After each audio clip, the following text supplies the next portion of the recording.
नमस्कार। प्राइम समाचारमा स्वागत छ। म दृष्टिबाणी धिताल। म दिपेश किमिरे। सुरु गरौं आजका प्रमुख समाचारबाट। माओवादीलाई बलियो शक्ति बनाउन प्रचण्डले ल्याए रूपान्तरण अभियान। सबै तहको समिति निर्वाचनबाट छानिने पदाधिकारीको जिम्मेवारी हेरफेर, कार्यान्वयनमा चुनौती। मध्य प्रदेशमा आपराधिक क्रियाकलाप बढ्दै चोरी, डकैती, यौन दुर्व्यवहार र मानव बेचबिखनका घटना उच्च। गण्डकी र लुम्बिनी सरकारको 103 उपलब्धिविहीन। क्विन्टल सुन प्रकरणको छानबिनमा असफल भएपछि अनुसन्धान विभागले सुन POCIBलाई अन्तर्देशीय अपराध भएकाले बृहत अपरेसन चलाउनु पर्ने निष्कर्ष।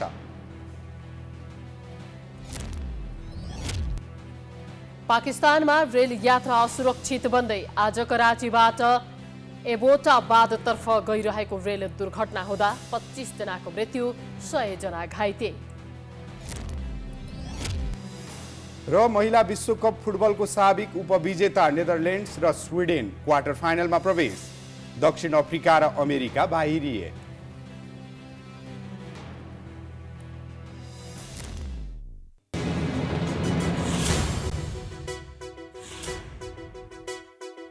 अब प्राइम समाचार विस्तारमा। नेकपा माओवादी केन्द्रको केन्द्रीय समिति बैठक 5औं दिनमा सम्पन्न भएको छ।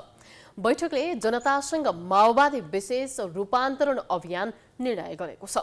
बैठक समापन गर्दै अध्यक्ष प्रचण्डले पार्टी भावनात्मक रूपमा एकताबद्ध भएको दावी गरे। प्रचण्डले आफू विरुद्ध घेराबन्दी भइरहेको पनि बताएका छन्। नेकपा माओवादी केन्द्रको केन्द्रीय समिति बैठकको अन्तिम दिन अध्यक्ष प्रचण्डले नेतृत्वमाथि उठेका प्रश्नको जवाफ दिएका छन्। निर्णय सुनाएपछि बैठकलाई समापन गर्दै अध्यक्ष प्रचण्डले पार्टी भावनात्मक रूपमा एकताबद्ध भएको दावी गरे। पार्टीको मूल नेतृत्वको वरिपरि सबै नेतृत्व गोलबद्ध भएको प्रचण्डको भनाइ थियो। प्रचण्डले आफूहरू विरुद्ध घेराबन्दी भइरहेको पनि बताएका छन्। बैठकमा लोकतन्त्र र जनवादको उच्चतम अभ्यास भएको उनले बताए। हामी सबैको निम्ति यो खुसी र गर्वको कुरा हो। हामी भावनात्मक रूपले पनि एकजुट भएका छौँ र अब माओवादी केन्द्र फेरि जाग्नेछ। माओवादीले देशको नेतृत्व लिने गरी फेरि अगाडि बढ्नेछ। नेकपा माओवादी केन्द्रले 3 महिने पार्टी रूपान्तरण अभियान सञ्चालन गर्ने भएको छ। बैठकले जनतासँग माओवादी विशेष रूपान्तरण अभियान गर्ने निर्णय गरेको हो। अभियान भदौ 16 देखि मङ्सिर 15 गतेसम्म सञ्चालन गरिनेछ। शान्ति प्रक्रियामा आएपछिको पहिलो संविधान सभाको निर्वाचन 2064 सालमा सबैभन्दा ठूलो दल भएको माओवादी केन्द्र 2079मा आइपुग्दा 32 सिटमा खुम्चिएको छ। पार्टी कमजोर भएको प्रति बैठकमा चिन्ता र नेतृत्वमाथि प्रश्न उठेको थियो। महाधिवेशन भएको 1.5 वर्ष भइसक्दा समेत नेताहरूले जिम्मेवारी बमोजिम काम नगरेकोमा अधिकांश सदस्यहरूले आक्रोश पोखेका थिए। माओवादीमा अहिले 32 विभाग र 19 जनवर्गीय संगठन छन्। विभाग निष्क्रिय जस्तै छ भने भातृ संगठन पनि गुटबन्दी र नेतृत्वको हस्तक्षेपले कमजोर बनेको छ। 407 जना सम्मिलित जम्बो केन्द्रीय कमिटी पनि प्रभावकारी देखिएको छैन। तर बैठकपछि अध्यक्ष प्रचण्ड भने उत्साहित देखिएका छन्। 3 महिने पार्टी रूपान्तरण अभियानले पार्टी बलियो बन्ने भन्दै अध्यक्ष प्रचण्ड स्वयं 7 प्रदेशका 7 वटा वडामा जाने जानकारी गराएका छन्। जनतासँग माओवादी विशेष रूपान्तरण अभियान भनेर वडा केन्द्रित सबै पार्टीका लिडरहरू जनतासँग जोडिने र जनताका समस्याहरूलाई समाधान गर्न नयाँ पहल लिने 6700 भन्दा बढी वडाहरूमा केन्द्रित भएर 3 महिने अभियान चलाउने सर्वसम्मत निष्कर्षमा हामी पुगेका छौँ। जनताको सबै घरमा पुगेर 3 महिनापछि विधान सम्मेलनमा पुग्ने निष्कर्ष माओवादीले निकालेको छ। बैठकले पदाधिकारीहरूको जिम्मेवारी हेरफेर गरेको छ। बैठकबाट कोशी प्रदेशको इन्चार्जमा बलदेव खनालले जिम्मेवारी पाएका छन्। त्यस्तै मधेस इन्चार्जको जिम्मा लीलामणि पोखरेल र बागमती इन्चार्जको जिम्मा जनार्दन शर्माले पाएका छन्। त्यस्तै गण्डकीमा देवेन्द्र पौडेल, लुम्बिनीमा हितमान साक्य, कर्णालीमा मातृका यादव र सुदूरपश्चिम प्रदेशमा डिलाराम आचार्यले इन्चार्जको जिम्मेवारी पाएका छन्।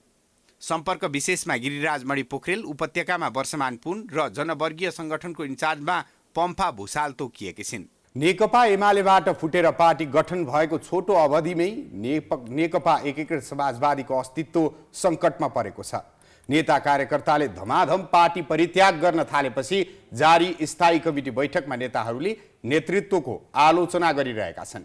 सैद्धान्तिक र नीतिगत रूपमा अन्य पार्टीभन्दा फरक ढङ्गले अगाडि बढ्न नसके पार्टी नै विघटन हुन सक्नेतर्फ नेताहरूले नेतृत्वको ध्यानाकर्षण गराइरहेका छन्। शनिबारबाट सुरु भएको नेकपा एकीकृत समाजवादीको स्थायी कमिटी बैठकमा पार्टीको भविष्यलाई लिएर नेताहरूले चिन्ता प्रकट गरिरहेका छन्। निर्वाचनमा अपेक्षाकृत सफलता हासिल गर्न नसकेको नेता कार्यकर्ताहरूले धमाधम पार्टी परित्याग गरिरहेको र पार्टी माओवादी र काङ्ग्रेसको पुच्छर जस्तो भएको तर्फ नेताहरूले नेतृत्वको ध्यानाकर्षण गराइरहेका छन्। साथै नेताहरूले पार्टी निरन्तर ओह्रालो लाग्दै गएकाले आफ्नो राजनीतिक भविष्य नै अन्योलमा परेको भन्दै सङ्गठन विस्तारमा नेताहरूले जोड दिएका छन्। पार्टीका सम्मानित नेता झलनाथ खनालले स्थायी कमिटी बैठकमा समसामयिक विषयहरू लिखित रूपमा पेश गर्दै सैद्धान्तिक र नीतिगत सवालमा एमाले भन्दा भिन्न देखिनुपर्नेमा जोड दिए। ठूलो सङ्ख्यामा विद्रोह गरेर आएका नेता कार्यकर्ताहरू वैचारिक सैद्धान्तिक भिन्नता नदेखेर एमालेमा फर्किन थालेकाले गम्भीर समीक्षा हुनुपर्ने खनालको भनाइ छ। बैठकमा 16 पृष्ठ लामो दस्तावेज पेश गर्दै उनले वैचारिक तथा सङ्गठनात्मक दुवै क्षेत्रबाट देखिएका कमी कमजोरीलाई हटाएर पार्टीलाई एउटा सबल, सशक्त र धारिलो क्रान्तिकारी जगमा उभ्याउनु पर्ने उल्लेख गरेका छन्। बैठकको एजेन्डा चाहिँ खास गरिकन चाहिँ यो केन्द्रीय कमिटीकै बैठकमा पेश गर्ने एजेन्डाहरूको निम्ति घनीभूत रूपमा छलफल भएर सुझावहरू सङ्कलन गरेर अध्यक्षले पेश गर्ने राजनीतिक प्रतिवेदन, सङ्गठनात्मक प्रतिवेदन र त्यसमा प्रस्तुत हुने वर्तमान राष्ट्रिय परिस्थिति र आगामी कार्यभारहरू, खास गरिकन महाधिवेशन गर्ने सम्बन्धका चाहिँ हाम्रा कार्यभारहरूको बारेमा समग्र योजनाहरू चाहिँ यहाँ प्रस्तुत भइरहेका छन्। केन्द्रीय नेता तथा जिल्ला जिल्लामा पार्टी परित्याग गर्नेहरूको लर्को लागेपछि कतै पार्टी विघटनको सङ्घारमा पुग्ने त होइन भन्ने चिन्ता पार्टीका नेताहरूमा व्यक्त छ। साथै पछिल्लो समय पार्टीप्रति असन्तुष्ट रहँदै आएकी सचिव रामकुमारी झाँक्री पार्टी बैठकमै सहभागी भएकी छैनन्। उनको असन्तुष्टि र पार्टी परित्याग गर्ने चर्चाले पनि पार्टीमा निराशा बढेको छ। त्यसो त झाँक्रीले यसअघिदेखि नै पार्टी नेतृत्व र कार्यशैलीको विरोध गर्दै आएकी थिइन्। असहमतिका त धेरै ठाउँहरू छन्, सैद्धान्तिक, राजनीतिक, व्यवहारिक, सबै ठाउँमा धेरै ठाउँ। मैले आफ्नो कुरा चाहिँ पार्टीको केन्द्रीय कमिटीको बैठक, स्थायी कमिटी बैठकमा राखेको पनि छु, पर्सनली नेताहरूलाई भनेको पनि छु। कम्युनिस्ट पार्टीको एउटा मेन स्ट्रिमिङ गर्ने ठाउँ हुन्छ कि त भनेर पनि धेरै प्रयास गरे हो।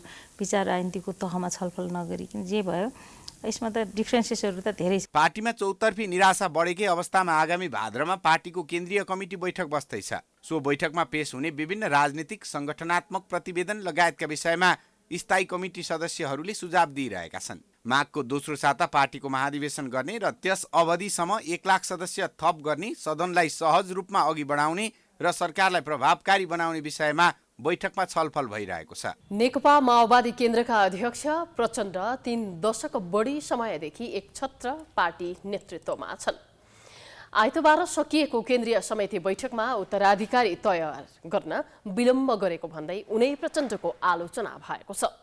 प्रचण्डको उत्तराधिकारी बन्ने दौडमा महासचिव देव गुरुङ, उपमहासचिव द्वय वर्षमान पुन, जनार्दन शर्मा तथा नेता शक्ति बस्नेतले आकांक्षा राखेका छन्। तर अधिकांश माओवादी केन्द्रीय सदस्यले निर्वाचन प्रणालीबाट नेतृत्व चयन गर्नुपर्नेमा जोड दिँदै तत्काल प्रचण्डको विकल्प नभएकोमा जोड दिएका छन्। 10 वर्षे जनयुद्ध लडेर त्यसको बलमा तेस्रो पटक प्रधानमन्त्री बनेका पुष्पकमल दाहाल प्रचण्डले पार्टीमा 3 दशक बढी एकछत्र नेतृत्व गरिरहेका छन्।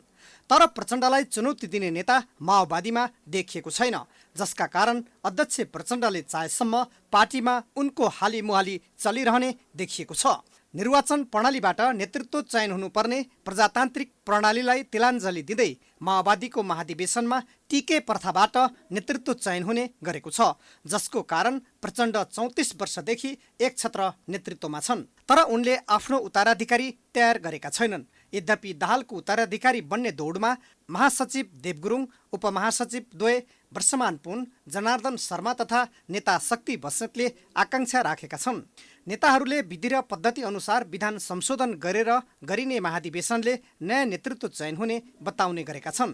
प्रचण्डको उत्तराधिकारी बन्न आकांक्षी रहेका उपमहासचिव जनार्दन शर्माले प्रचण्डको उत्तराधिकारीको लाइनमा धेरै नेता रहेको स्वीकारे। हामीले प्रश्न भने हामीले भएका कुराहरू रिपोर्टिङको रूपमा हामीले गर्यौँ। उत्तराधिकारी पार्टीमा 101 विभिन्न चरणमा छ, त्यसकारणले त्यहाँ कुनै कमी छैन। अहिले कुनै व्यक्ति विशेषको नाम लिनु तोक्नु जरुरी छैन। प्रचण्डको उत्तराधिकारीका लागि धेरै नेताले आकांक्षा राखेको भए पनि उनले नचाहँदासम्म प्रचण्डको विकल्प नभएको पदाधिकारी नै बताउँछन्। सबैमा उहाँ चाहिँ एक नम्बरमा मात्र हो। त्यसैले अहिले के भने कम्युनिस्ट आन्दोलन कम्युनिस्ट पार्टीको सञ्चालन चाहिँ सामूहिक नेतृत्वमा हुन्छ। त्यो सामूहिक नेतृत्वले समयअनुसार चाहिँ नेतृत्वको चयन गर्छ। जहाँसम्म अहिले नेकपा माओवादीको लागि मलाई भन्नुहुन्छ भने अहिले पार्टीको फर्स्ट म्यान पहिलो नेताको रूपमा प्रचण्ड कमरेडको बाहेक विकल्प छैन। शर्मा, पुन, गुरुङ लगायत आधा दर्जन बढी नेताले उत्तराधिकारी बन्ने चाहना राखे पनि प्रचण्ड भने माओवादीबाट अलग भएर नेकपा गठन गरेका नेत्रविक्रम चन्द विप्लवलाई उत्तराधिकारी बनाउने सोचमा छन्, जसका कारण उत्तराधिकारी बन्न चाहनेहरूले विप्लवलाई माओवादीमा भित्राउन असहज परिस्थिति बनाउने सम्भावना पनि त्यत्तिकै छ। प्रचण्डको उत्तराधिकारी बन्ने दौडमा उपप्रधान तथा गृहमन्त्री समेत रहेका उपाध्यक्ष नारायण काजी श्रेष्ठ समेत छन्। तर प्रचण्डले आफ्नो उत्तराधिकारी बनाउने बारे तत्काल केही निर्णय नगर्ने भन्नेहरू पनि छन्। अध्यक्ष कमरेड प्रचण्डले उत्तराधिकारी तोकेर नेता बन्ने होइन, उत्तराधिकारी बन्ने होइन, यी प्रयोगहरू फेल खाइसकेका छन्। प्रचण्ड कमरेडलाई पनि कसैले उत्तराधिकारी तोकेर जन्मिनु भएको होइन।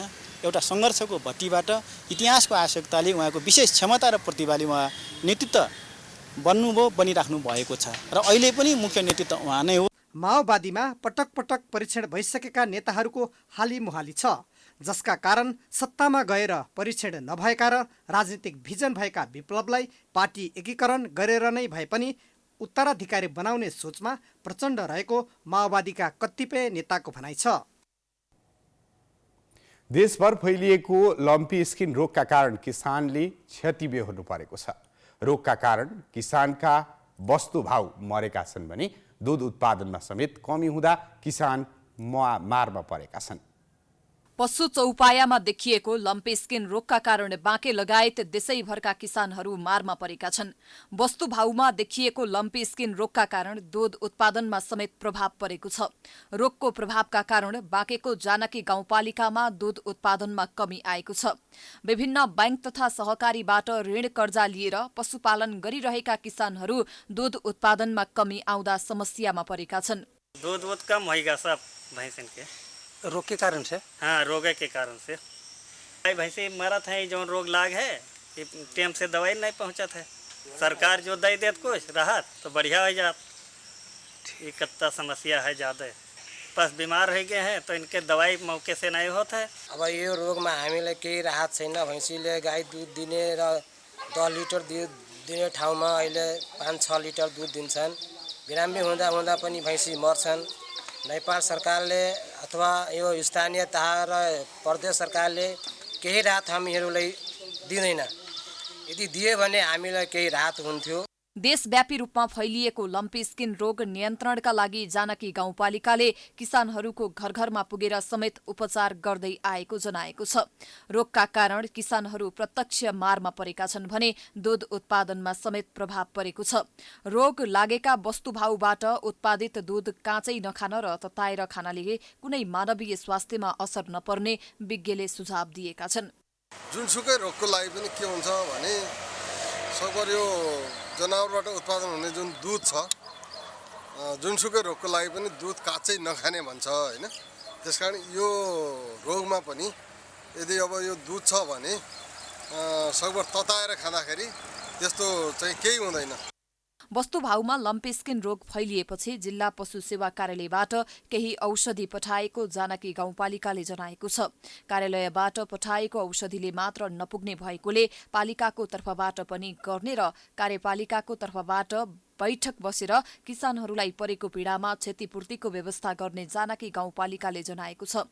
रोग नियन्त्रणका लागि घर घरमा पुगेर निशुल्क सेवा प्रदान गर्न पालिकाको पशु सेवा शाखाबाट डाक्टरलाई निर्देशन दिएको जानकी गाउँपालिकाले जनाएको छ। हामी आफ्नो गाउँपालिकाको तर्फबाट के कति सहयोग गर्नुपर्छ दवा उपचारको लागि र क्षतिपूर्तिको लागि उचित हामी गर्न तयार छौँ। पशु सेवाको हाम्रो डाक्टर साहब हुनुहुन्छ त्यसले पठाइसकेको छु र अब आउने दिनमा के कति हुन्छ त्यो गर्दै राख्छु। घरैमा हामी निशुल्क गराइरहेको छु पुरा दवा उपचार। उता लम्पी स्किन रोग नियन्त्रणमा सरकारले चासो नदिएको किसानले गुनासो गरेका छन्। रोगबाट किसानले ठूलो क्षति बेहोर्नु परेको भन्दै सरकारसँग राहतको व्यवस्था गर्न किसानले माग गरेका छन्। प्राइम समाचार जारी छ, हामी विश्रामपछि आउँछौँ।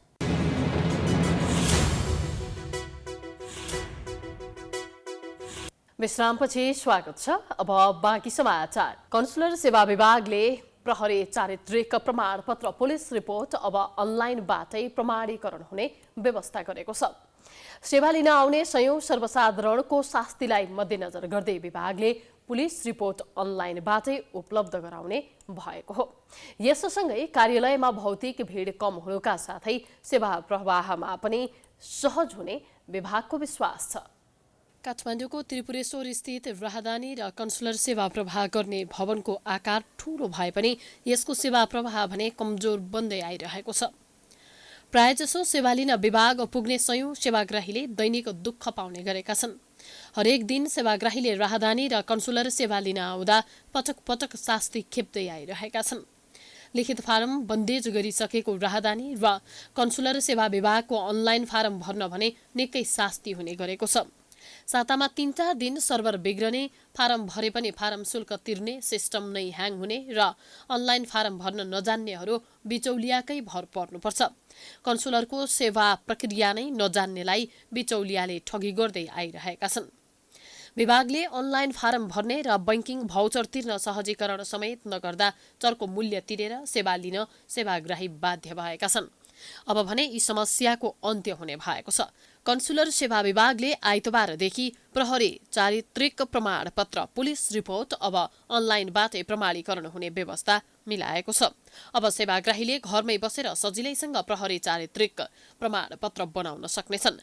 अनलाइन प्रणालीबाट फारम भर्ने र रिपोर्ट लिने व्यवस्था सञ्चालनमा आएपछि प्रहरी चारित्रिक प्रमाणपत्रको प्रमाणीकरणका लागि सेवाग्राही स्वयं उपस्थित हुनुपर्ने, काठमाडौँ आएर घण्टौं लाइन बस्नुपर्ने बाध्यता अन्त्य हुने भएको हो। अनलाइनबाटै सेवा प्रारम्भ भएपछि भौतिक भिड कम हुने र सेवा लिन सहज हुने विभागको विश्वास छ। कार्यालयसम्म आएर जुन सेवाहरू लिइराख्नु भएको थियो उहाँहरूले, सेवाग्राहीहरूले त्यो टोटल्ली आजबाट चाहिँ कम्तीमा पनि पुलिस क्लियरेन्स सर्टिफिकेटको हकमा चाहिँ अब त्यो बन्द हुन्छ। अब त्यो आवश्यक पर्दैन। अब भनेपछि अब सबै कुराहरू अनलाइनबाटै गर्न मिल्ने भयो। राजस्व तिर्नेदेखि लिएर अथेन्टिकेट गर्ने सबै कुराहरू अनलाइनबाट भएपछि उहाँहरूले चाहिँ त्यो डकुमेन्टहरूलाई चाहिँ आफ्नो उसमा फोल्डरमा सेभ गरेर एनी टाइम प्रिन्ट गरेर लिन पाउनुहुन्छ। उहाँहरूले यहाँबाट मात्रै नभएर विदेशबाट पनि सक्नुहुन्छ। त्यसले गर्दाखेरि अब यसले यो सेवाको पनि व्यापक विस्तार भयो र सहज पनि हुने भयो। सेवाको शुभारम्भ गर्दै परराष्ट्र मन्त्री एनपी साउदले सार्वजनिक सेवा प्रवाह प्रभावकारी रूपमा प्रदान गर्ने योजनामा कोसेढुङ्गा साबित भएको बताएका छन्। मन्त्रालयका अन्य सेवालाई पनि नयाँ प्रविधिको सदुपयोग गरी अनलाइन माध्यमबाटै प्रदान गरिने जानकारी उनले दिए। यसबाट जनताले खेप्नुपर्ने हैरानीको अन्त्य हुने र खर्चको समेत बचत हुने बताउँदै दुर्गममा बसेर पनि राज्यले प्रदान गर्ने सेवा सहजै प्राप्त हुने उनले उल्लेख गरे। कतिपय पढाइ लेखाइमा कमजोर मान्छेहरू, बाहिर जानुपर्ने अवस्थामा रहेका मान्छेहरू, उहाँहरूले सहयोगी साथी ल्याएर यो कन्सुलर डिपार्टमेन्टमा आउँदाखेरि कमसेकम करिब 5 लाख मानिसहरू हरेक वर्ष त्यही प्रयोजनको लागि प्रहरी सेवाको खालि यसको चाहिँ नम्बर र सर्टिफिकेट लिने उद्देश्यले मात्रै यहाँ आउनुपर्ने किसिमको बाध्यता थियो। अब यो प्रविधिको हामीले चाहिँ प्रयोग गरिसकेपछि अब यो ठाउँमा कमसेकम 1,500 जति, लगभग 1,500 जति जुन सेवाग्राहीहरू छन् उनीहरूले कन्सुलर डिपार्टमेन्टमा यो प्रयोजनको लागि आउनुपर्ने छैन। सेवा सुरु भएपछि मोबाइल, कम्प्युटर वा ल्यापटपका माध्यमले अनलाइनबाटै प्रहरी चारित्रिक प्रमाणपत्रलाई प्रमाणीकरण गर्न सकिने भएको छ। यससँगै पुलिस रिपोर्टकै लागि विभागमा भौतिक रूपमा उपस्थित हुनुपर्ने बाध्यताको पनि अन्त्य भएको छ। यसअघि सोही कामका लागि दैनिक करिब 1,500 जना विभाग पुग्ने गरेका थिए। मध्य प्रदेशका जिल्लाहरूमा आपराधिक क्रियाकलापहरू बढ्दै गएपछि सुरक्षा चुनौती बढेको छ। पर्सा लगायतका जिल्लाहरूमा पछिल्लो समय चोरी, डकैती, जबरजस्तीकरणी, बाल यौन दुर्व्यवहार, मानव बेचबिखन लगायतका घटना बढेका छन्। आपराधिक क्रियाकलाप बढेसँगै प्रहरीले सुरक्षा सतर्कता पनि बढाएको छ। पर्सा लगायत मध्य प्रदेशका जिल्लाहरूमा आपराधिक क्रियाकलापका घटना बढेसँगै प्रहरीले सक्रियता बढाएको छ। विभिन्न आपराधिक क्रियाकलापहरूमा जोडिएका व्यक्तिहरूलाई पक्राउ गरी प्रहरीले कारबाहीको दायरामा ल्याएको छ। जिल्ला प्रहरी कार्यालय पर्सामा अघिल्लो आर्थिक वर्ष 2078-79मा जबरजस्ती करणी उद्योग, कर्तव्य ज्यान, बाल यौन दुर्व्यवहार, मानव बेचबिखन गरी गम्भीर अपराध सम्बन्धी 66 वटा मुद्दा दर्ता भएका थिए। तर आर्थिक वर्ष 2079-80मा भने आपराधिक घटनाको संख्या बढेर 78 वटा मुद्दा दर्ता भएका छन्। यसरी वर्षेनी पर्सा लगायतका जिल्लामा गम्भीर अपराधका घटनाहरूमा वृद्धि भएसँगै सुरक्षा चुनौती बढेको छ। जबरजस्ती गर्ने सम्बन्धी अब 49 वटा चाहिँ मुद्दाहरू चाहिँ दर्ता भएको छ, जसमा मैले अघि डाटा देखाएको छ धेरै पर्सेन्टेज छ र केही मुद्दाहरू सम्बन्धी क्रममा छ। अब यो 49 वटा चाहिँ मुद्दा दर्ता भएपछि 1 वर्षमा अब यो अलिकति असुरक्षित नै हो त्यो महिलाहरू भन्ने हिसाबले चाहिँ एउटा चाहिँ त्यो झट्टा हेर्दाखेरि त्यो पनि मान्छेले त्यो बुझिनमा सक्छ। तर गत आर्थिक वर्षमा जिल्ला प्रहरी कार्यालय पर्सामा बलात्कारका 49 र बलात्कारको प्रयासका 5 वटा गरी 54 वटा मुद्दा दर्ता भएका थिए। त्यस्तै पर्सा प्रहरीमा गत आर्थिक वर्षमा कर्तव्य ज्यान सम्बन्धी 16 वटा मुद्दा दर्ता भएका छन्। अघिल्लो आर्थिक वर्षमा भने कर्तव्य ज्यान सम्बन्धी 11 वटा मात्र मुद्दा दर्ता भएको थियो। यस्ता घटनाहरू सामाजिक दबाव लगायत विभिन्न कारणले गाउँघरमै मिलापत्र गराएको भेटिन्थ्यो। प्रहरीसम्म ती घटना पुग्दैन थियो। तर पछिल्लो समय जनचेतना बढेसँगै प्रहरीकोमा पुगे न्याय पाइन्छ भन्ने विश्वास बढ्दै गएका कारण प्रहरीकोमा पुग्ने गरेका छन्। स्पेसली ओपन बोर्डर भएको हुनाले यहाँका चाहिँ अपराधीहरूलाई चाहिँ अलिकति एक्टिभिटिज गर्न सजिलो हुने र चाहिँ अब हिस्ट्री हेर्नुभयो भने यहाँको अलिकति काहीँ न काहीँ गतिविधिहरू भइराख्ने र यो स्पेसली वीरगञ्ज भनेको एकदम आर्थिक नाका आर्थिक नगरी भएको हुनाले पनि अर्थसँग रिलेटेड चाहिँ क्राइमहरू हुने गरे हुनाले हामी यसमा धेरै अलर्ट भएर यो अहिलेसम्मको यस्ता एक्टिभिटिजहरूको चाहिँ हुन नदिएको अथवा चाहिँ हुन नपाउने गरी व्यवस्था मिलाइएको भनेर चाहिँ भन्नु। केही वर्ष यता पर्सामा बलात्कार, हत्या लगायत गम्भीर अपराधका घटना नियन्त्रणमा चुनौती बढ्दै गएको छ। बढ्दो अपराधिक क्रियाकलाप नियन्त्रणका लागि पर्सा प्रहरीले अभियान सञ्चालन समेत गरेको छ। प्राइम टेलिभिजनका लागि पर्साबाट जितेन्द्र शाहको रिपोर्ट। राजस्व अनुसन्धान विभागले अवैध सुनबारे अनुसन्धानको विवरण र पक्राउ परेका व्यक्तिहरूलाई नेपाल प्रहरीको जिम्मा लगाएको छ। आइतबार विभागका महानिर्देशक नवराज ढुङ्गानाले सुन प्रकरणमा अहिलेसम्म भेटिएका तथ्य र हालसम्म बरामद प्रमाणसहित प्रहरीलाई जिम्मा लगाउने निर्णय भएको जानकारी दिए। सुन प्रकरण अन्तर्देशीय अपराध भएकाले यसबारे नेपाल प्रहरीलाई नै अनुसन्धानको जिम्मा दिइएको ढुङ्गानाको भनाइ छ। सुन प्रकरणमा पक्राउ परेका 18 जना मध्ये 1 जना हाजिर जमानीमा रिहा भएका छन्। पक्राउ परेका मध्ये 14 नेपाली, 1 जना चिनिया र 1 जना भारतीय, त्यसैगरी 1 जना तिब्बतीय मुलुकका बेल्जियमका नागरिक हिरासतमा छन्।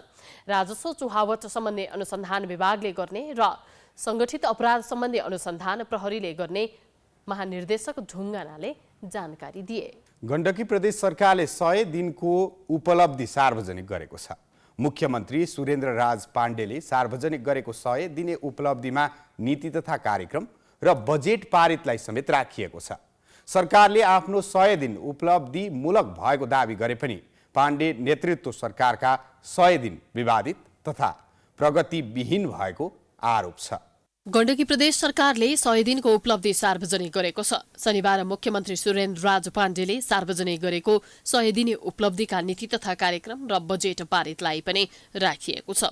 सरकारले 100 दिनको अवधिमा जनजीविकाको सवालमा केन्द्रित रहेर स्वास्थ्य, खानेपानी, सार्वजनिक सेवा, कृषि लगायत क्षेत्रलाई प्राथमिकतामा राखेर काम गरेको बताएको छ। गण्डकी सरकारले संक्रमक तथा सरुवा रोग अस्पताल कास्कीमा 25 सय क्षमताको डायलासिस केन्द्र स्थापना गर्नुलाई मुख्य उपलब्धि मानेको छ। त्यस्तै स्याङ्जा, पर्वत, लमजुङ, तनहुँ, नवलपरासी पूर्वमा 2 वटा मेसिनबाट सेवा सुरु गर्ने अन्तिम चरणमा पुगेको जनाइएको छ। त्यस्तै पशुहरूमा लाग्ने लम्पी स्किन रोग रोकथामका लागि 33 लाख रुपैयाँको औषधि खरिद गरी जिल्लामा पठाइएको पनि गण्डकी प्रदेश सरकारको 100 दिनको उपलब्धिमा राखिएको छ। नीति निर्माण भौतिक, सामाजिक, आर्थिक लगायत समग्र विकासमा हाम्रो ध्यान केन्द्रित भएको छ। उपलब्ध सीमित स्रोत साधनका बीच नागरिकको टर्कारो आवश्यकता तत्काल पूरा गरी आम नागरिकको उच्च स्तर जीवन स्तर उकास्न उत्पादनमूलक क्षेत्रमा लगानी केन्द्रित गर्ने नीति सरकारले लिएको छ। नागरिकको आधारभूत आवश्यकताका अलावा स्वास्थ्य, शिक्षा, खानेपानी जस्ता मौलिक हकका सवालमा सरकार गम्भीर रहेको छ। सरकारले 100 दिनको अवधि उपलब्धिमूलक भएको दावी गर्दै गर्दा सरकारले थालेका विकास निर्माण लगायतका योजनाले गति लिन नसकेको प्रदेशवासीले गुनासो गरेका छन्। सरकार को आयो को गयो भन्ने खासै अनुभूति नभएको सर्वसाधारणले बताए। को छ को छैन भन्ने कुनै हामीलाई चाहिँ महसुसै भएन जस्तो। त्यसले गर्दा अब जो आए पनि आफ्नो बताउने कार्यकर्तालाई नै हेर्ने अब त्यस्तो भइरहेको छ। त्यसले गर्दा चाहिँ हामीलाई त्यस्तो महसुस भएन भने मलाई चाहिँ अब गण्डकी प्रदेश सरकारको 100 दिन हो कि 2 दिन हो कि 3 दिन हो त्यो चाहिँ कुनै भएन। मुख्यमन्त्री नियुक्त भएपछि पाण्डेले पहिलो निर्णय यातायात व्यवस्था कार्यालयहरूको सेवा प्रवाह, प्रविधि मैत्री र छिटो छरितो बनाउन सुझाव सहितको प्रतिवेदन पेश गर्न कार्यदल गठन गरेको थियो। कार्यदलले दिएको सुझावका आधारमा यातायात क्षेत्रमा लामो समयसम्म सवारी चालक अनुमतिका लागि पालो कुर्नुपर्ने बाध्यता कम भएको थियो। प्रदेश सरकारले बिहान 8 बजेदेखि सवारी चालक अनुमति पत्र वितरण हुने व्यवस्थाले सेवाग्राहीलाई सहज भएको थियो। तर उक्त कार्य साउनदेखि रोकिएको छ। फलस्वरूप यातायात कार्यालयमा भीड़ लाग्ने गरेको छ। नेपाली क्रिकेटले विश्वकप छनौट प्रवेश गर्दा गण्डकीका मुख्यमन्त्री पाण्डेले गण्डकी प्रदेशभित्र अन्तर्राष्ट्रिय क्रिकेट मैदान बनाउने अठोट गरेका थिए। उनले अन्य कार्यक्रममा पनि पटक पटक क्रिकेट मैदान बनाउने प्रतिबद्धता व्यक्त गरेका थिए।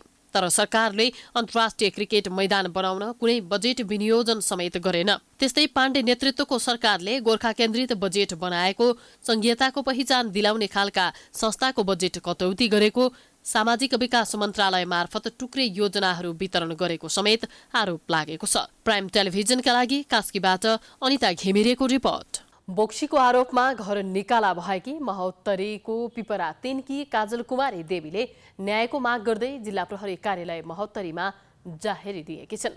गत असाढ 31 गते राति श्रीमान सहित परिवारका सदस्यहरूले बोक्सीको आरोप लगाई काजललाई कुटपिट गरी घर निकाला गरेका थिए। पीडित काजलले न्यायको माग गर्दै विभिन्न निकाय धाउँदा समेत कतैबाट न्याय नपाएको र प्रहरीले समेत उजुरी लिन नमानेको भन्दै गुनासो गरेकी थिइन्। प्राइम टेलिभिजनको समूहले पीडित काजलले न्याय नपाएको भन्दै समाचार सम्प्रेषण गरेपछि जिल्ला प्रहरी कार्यालयले उजुरी दर्ता गरेको हो।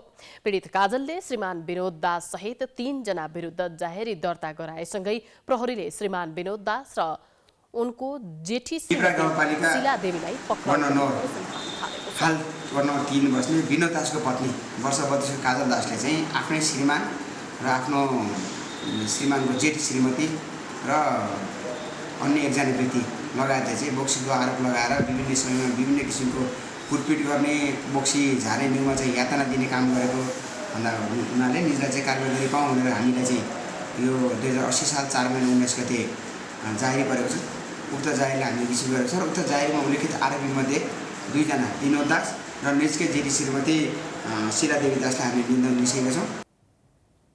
घटना घटेको 3 साता बितिसक्दा समेत प्रहरीले घरायसी झगडा भएको भन्दै आपसी छलफल गरी मिलापत्र गर्न भन्दै पन्छिएको थियो।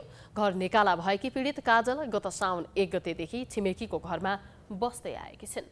वन तथा वातावरण मन्त्री डाक्टर वीरेन्द्र प्रसाद महतोले वनलाई नेपालको समृद्धिमा योगदान पुर्याउने भरपर्दो माध्यम बनाइने बताएका छन्। नेपालको कुल भूभागको 45% क्षेत्र ओगटेको वनले अब समृद्धिमा योगदान पुर्याउने गरी काम गर्नुपर्नेमा उनको जोड छ।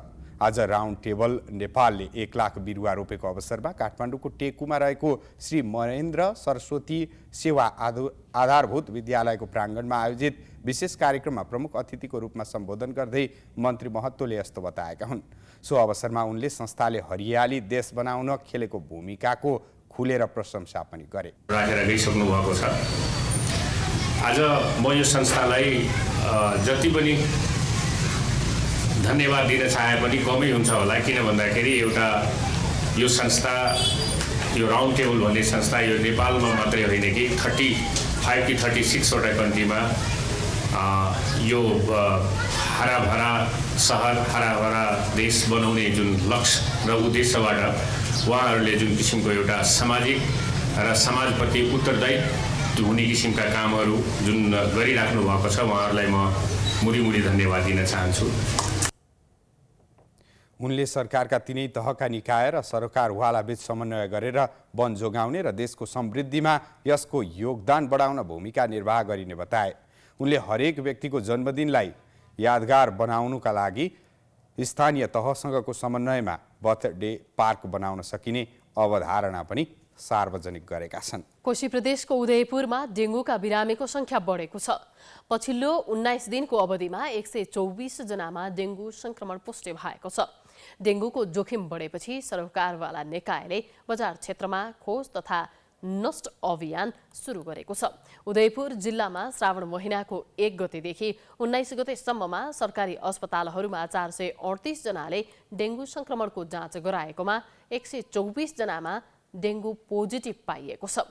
प्रमुख जिल्ला अधिकारी जनार्दन शर्मा, त्रियुगा नगरपालिकाका उपप्रमुख महेश्वरी राई, 3वटै सुरक्षा निकाय प्रमुख तथा कर्मचारी, उदयपुर उद्योग वाणिज्य संघ लगायतका संस्थाको सहभागितामा जिल्लामा खोज नष्ट गरेर समय अलि बढ्दै गएको अवस्था छ। विशेष गरी छिमेकी जिल्ला सुनसरीमा यो अलि अलार्मिङ सिचुएसनै जस्तो देखा परेको छ र हामी कहाँ उदयपुरमा पनि तपाईको अहिले पछिल्लो समय डेङ्गुको संक्रमण भएको कारणले गर्दा अस्पतालमा बिरामीको चाप बढ्दै गएको अवस्था छ र यो पछिल्लो समय यो जिल्लाभरिको तथ्याङ्क हेर्दाखेरि 438 जनाले डेङ्गु भए नभएको परीक्षण गर्दा 124 जनामा संक्रमण भएको पाइएको छ।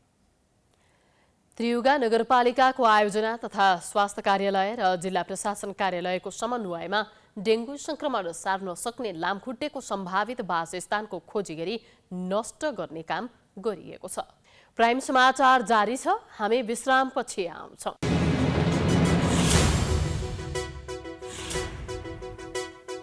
विश्रामपछि स्वागत छ। अब आर्थिक समाचार।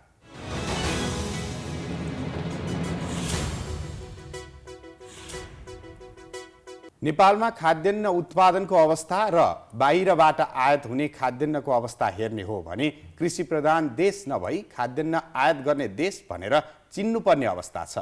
भन्सार विभागकै तथ्याङ्कलाई हेर्ने हो भने पनि वर्षेनी अर्बौंको खाद्यान्न नेपाल भित्रिने गरेको छ। समय समयमा आयातित देशबाट प्रतिबन्धको चर्चा सुन्ने बित्तिकै नेपालमा हाहाकार नै मच्चिने गरेको छ। भन्नका लागि नेपाल कृषि प्रधान देश हो, तर पनि नुनदेखि सुनसम्म बाहिरबाट आयात गर्नुपर्ने अवस्था छ। अनि आयात गरिरहेका देशहरूले प्रतिबन्ध लगाउने घोषणा मात्रै गर्यो भने पनि मूल्य आकाशिएर छोइसक्नुहुन्न। पछिल्लो पटक भारतले चामल आयातमा प्रतिबन्ध लगाउने हल्ला फैलन साथ बजारमा एकाएक चामलको मूल्य बढेको छ। त्यो पनि पसलै पछि फरक मूल्य कायम हुँदा उपभोक्ता मारमा पर्दै आएका छन्। हामीहरूको घरमा चुलो बल्न छोडिसक्न लागेको छ। हामीले जो अब 80 रुपियाँ किलो चामल लिन्थ्यौँ भने अहिले 120 रुपियाँ किलो पुगेको छ। अब यो हेर्ने निकाय कहाँ छ के छ अहिलेसम्म हामीले खबर पाएन। व्यापार चाहिँ आधी मात्रै छ, खर्च चाहिँ डेढी भएको छ। चामलमा अब एक बोरामै 500-700 भन्दा बेसी बढेको छ। प्रति 25 किलो 30 किलोमा 700-800 जति बढिसकेको छ। चामलको मूल्य त मार त परिहाल्यो नि। अब आम्दानी घटिरहेछ, यता मूल्य बढेपछि त मार त परिहाल्यो नि। बजारमा धेरै जसो बिक्री हुने गरेको 25 केजीको पल चामल प्रतिबन्ध लगाउने हल्ला हुनु अगाडि प्रति बोरा 2200 रुपैयाँमा बिक्री हुने गरेको थियो। अहिले त्यो चामल बढेर 2350 देखि 2400 माथि पुगेको छ। त्यस्तै 25 केजीकै सोना शक्ति चामल यो 2300 प्रति बोरा बिक्री हुँदै आएकोमा भारतको निर्णयपछि 2500 भन्दा माथि पुगेको छ। गाह्रो छ नि। अब हिजो त्यहाँ लैतीमा आज यति पर्यो भन्छन् होइन। अब गरागहरू कति त महँगो पनि लिए पनि भन्छन् होइन। यो पसलमा यति त्यो पसलमा यति पनि गर्छन्। आजभोलिको जमाना 1 रुपियाँ लाको सोध्दै हिँड्छ कि। अब मान्छेहरू गाह्रो पनि छ नि त उनीहरूलाई पनि। हुनेलाई त त्यति गाह्रो भएन, दुखीहरूलाई त गाह्रै छ।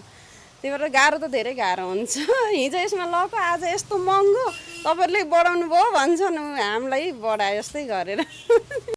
आयात या निर्यातबारे ससाना निर्णय हुने बित्तिकै व्यापारीहरू मौकाको फाइदा उठाइहाल्छन्। तर सरकार भने निकम्मा बनेर टुलु हेरिरहन्छ। यसरी कुनै देशले चामल आयातमा प्रतिबन्ध लगाउने घोषणा गर्ने बित्तिकै चामल मूल्य बढिहाल्ने र चामल नै नपाउने डरमा नागरिकहरू त्राई हुन्छन्। यता कृषि विभागले भने चामल आयातमा प्रतिबन्ध लगाउने बित्तिकै यसरी हाहाकार नै मचाउनु नपर्ने अवस्था भएको जिकिर गरेको छ।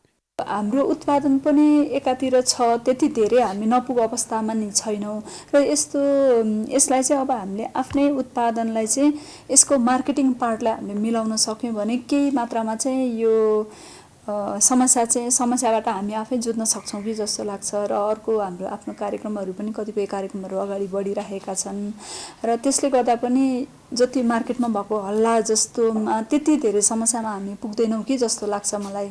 हामीले ट्याकल गर्न सक्छौँ कि जस्तो लाग्छ। कृषि विभागको तथ्याङ्क अनुसार आर्थिक वर्ष 2077-78 मा 56,21,710 मेट्रिक टन धान नेपालमा आयात भएको थियो भने आर्थिक वर्ष 2078-79 मा आयात घटेर 51,30,625 मेट्रिक टन सीमित भएको छ। आर्थिक वर्ष 2078-79 मा भने आयात घटेर 51,30,625 मेट्रिक टनमा सीमित भएको छ, जबकि माग 62 लाख मेट्रिक टन छ। यो तथ्याङ्क हेर्दा नेपालमा 11 लाख मेट्रिक टन धान अपुग छ। यता भन्सार विभागको तथ्याङ्क अनुसार आर्थिक वर्ष 2079-80 मा मात्रै 56 अर्ब भन्दा बढीको कृषिजन्य वस्तु आयात भएको छ। यसमा 15 अर्बको त चामल नै आयात भएको थियो।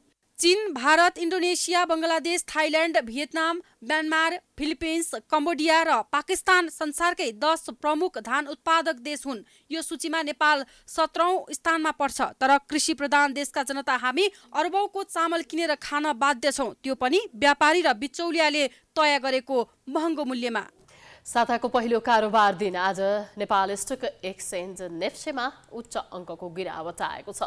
38.37 अङ्कले घटेको परिसूचक 2051.47 बिन्दुमा कायम भएको छ। विभिन्न 265 कम्पनीका 80,07,361 किता सेयर 61,917 पटक खरिद बिक्री हुँदा रु 2 अर्ब 68 करोड 71 लाख 48,234 रुपैयाँ मूल्यमा कारोबार भएका छन्। आज आइएमई लाइफ इन्सुरेन्स कम्पनी लिमिटेडको सेयर मूल्य सबैभन्दा धेरै 9.99% बढेको छ भने प्रोग्रेसिभ फाइनान्स लिमिटेडको सेयर मूल्य सबैभन्दा धेरै 9.95% घटेको छ। कारोबार रकमका आधारमा आज सबैभन्दा धेरै सानिमा बैंक लिमिटेडको रु 12 करोड 69 लाख 82,300 बराबरको कारोबार भएको छ। हामी प्राइम समाचारको अन्त्यमा आइपुगेका छौं। जाँदा जाँदै प्रमुख समाचार पुनः एकपटक। माओवादीलाई बलियो शक्ति बनाउन प्रचण्डले ल्याए रूपान्तरण अभियान। सबै तहको समिति निर्वाचनबाट छानिने, पदाधिकारीको जिम्मेवारी हेरफेर, कार्यान्वयनमा चुनौती। मध्य प्रदेशमा आपराधिक क्रियाकलाप बढ्दै, चोरी, डकैती, यौन दुर्व्यवहार र मानव बेचबिखनका घटना उच्च। गण्डकी र लुम्बिनी सरकारको 100 दिन उपलब्धि बेहेन। क्विन्टल सुन प्रकरणको छानबिनमा असफल भएपछि अनुसन्धान विभागले सुम्पियो सिआइबीलाई। अन्तर्देशीय अपराध भएकाले बृहत अपरेसन चलाउनु पर्ने निष्कर्ष। पाकिस्तानमा रेल यात्रा सुरक्षित बन्दै आज कराचीबाट एबोटाबादतर्फ गइरहेको रेल दुर्घटना हुँदा 25 जनाको मृत्यु, 100 जना घाइते।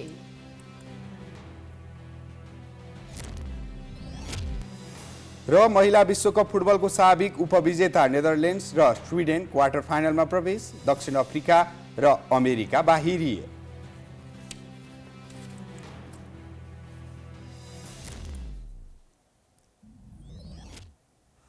प्राइम समाचार अहिलेलाई सकियो। यसपछिको प्रस्तुति जनता जान्न चाहन्छन् विसी धमलाको साथमा। हेर्दै गर्नुहोला प्राइम टाइम्स एसडी। नमस्कार।